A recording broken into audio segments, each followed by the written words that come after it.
We're going to show you a diagram of the trumpet, and all the parts are labeled. But before we do, let me show you where they are on my horn. This is the mouthpiece. This is a mouthpiece receiver. This is the lead pipe. This is called a finger hook.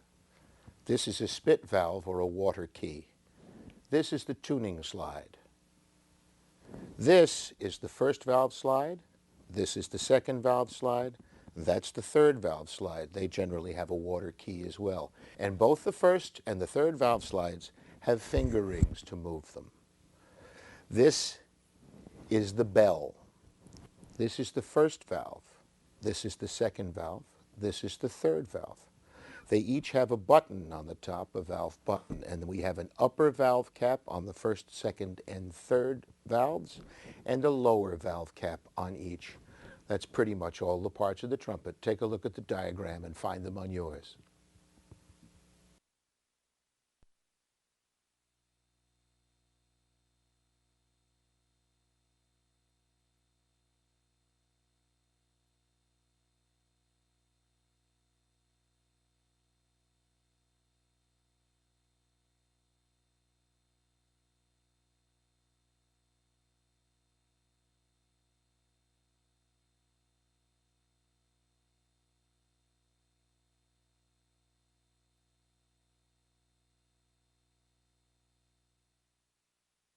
Laura, first of all, let's talk about how to hold the trumpet. All right. I just generally put my left hand over the valve section. Okay. And let the fingers fall where they naturally do. Now, my hand's kind of big, so you can see that the middle finger of my hand is in that ring for the third valve. Mm-hmm. Your hand's smaller than mine, so it Right. might be more comfortable for you to put the fourth finger in. Right. But the idea is to put that hand, the horn, comfortably in your hand so that it's completely supported by the left hand. Mm-hmm. We don't need to use the right hand to hold the horn up at all. The left hand does all the work for us. Now, when it comes to the right hand, pretty obviously, fingers over the valves and the thumb under the lead pipe so that you have something to work against. But now my particular pet peeve. When you practice technical studies and you want to work on your fingering, do not put the ring, your finger in that ring. Do you know why? No, I don't. Well, put your hand down for a minute and let me hold these down and the little finger down. And go ahead and try and lift up that fourth finger. It's hard, isn't it? Yeah. Do you know why? No. Because back in the middle of your hand, the tendons to the fourth finger and the pinky are connected. Right. So if you tie that pinky down and you've tied that one down, Mm-hmm. there's no range of movement in the fourth finger. So the best thing is if I hold these down and you move those two, you see how faster it moves and how much easier. Mm-hmm. So when you play technical studies, do not put the finger in the ring. It's okay if you're conducting the band and you want to give directions with your left hand, but only for a short period of time. When you're practicing technical studies, finger out of the ring. Thank you, Laura. No problem.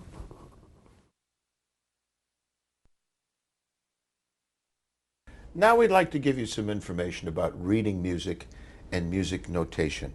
Again, this is just basic information, and you really should study this with a teacher. Now, music has 5 lines, and that's called a staff. Those of you trumpet players, we're a trumpet player video, so you're going to be primarily concerned with what's called the treble clef. That's what a treble clef looks like. It's also called a G clef because if you'll notice, the little curlicue bit in the middle stops on what's known as the G line. Now the lines in the treble clef are E, G, B, D, and F. And the spaces are F, A, C, and E. If you read that staff from the bottom to the top, it'll tell you the pitch. The lower on the staff, the lower the pitch. The higher on the staff, the higher the pitch. There's no easy way to do this but to practice and learn and memorize the names of the notes in this clef. Now also we get tricky. We have a sharp sign. This raises the pitch 1/2 a step. And we have a flat sign. The flat sign lowers the pitch 1/2 a step. Now that's just up and down, up bottom to top on our staff. If you read the staff from the left to the right, this tells you time. So you will find a time signature. 4/4 in this case. The top 4 tells you that there are 4 beats in a measure, and the bottom 4 tells you that the quarter note gets 1 beat. A measure of music is the space of that staff contained between 2 bar lines.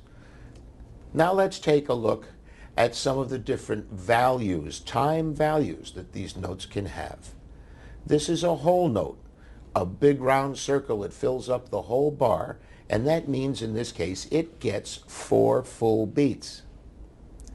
Then in the next bar you will see 2 half notes. They get 2 beats apiece. Then of course we have our quarter note, so there'll be 4 of those for entire measure of music. And finally we go down to the 8th note. There are 8 eighth notes in a bar of music in this time signature. Now we don't always play notes. Sometimes we get to stop playing, and the composers and writers indicate this by using rests. This is a whole rest, and you don't play for 4 beats. These are half rests. And finally we have quarter rests and eighth rests. And we combine them all to make lines of music that you hear and understand very easily.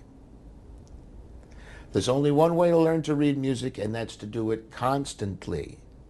I used to work with Benny Goodman, who told me to be a good sight reader, go out and buy 5 pounds of music. Put it on your left side. And when you've read through that 5 pounds of music, go out and buy another 5 pounds. Read through it, put it on your right side. Just keep reading. Don't worry about your mistakes in this case. Just keep yourself reading all the time. And the more you do, the easier and more natural it will become.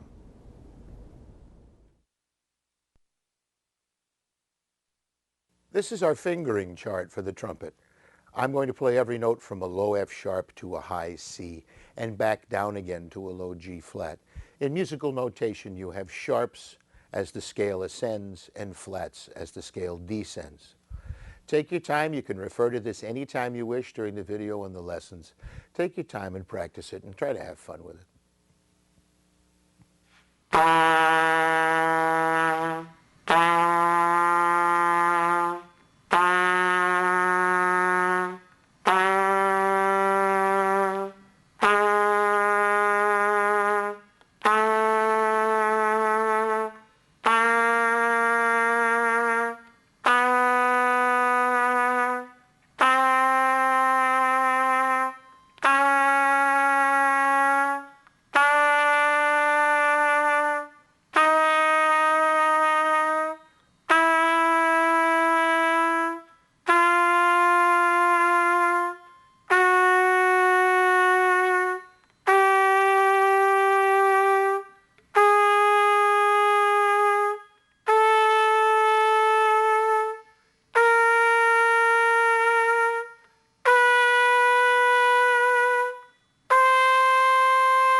Well, that's the fingering chart, and if you practice it about 100,000 times, you'll be able to do this.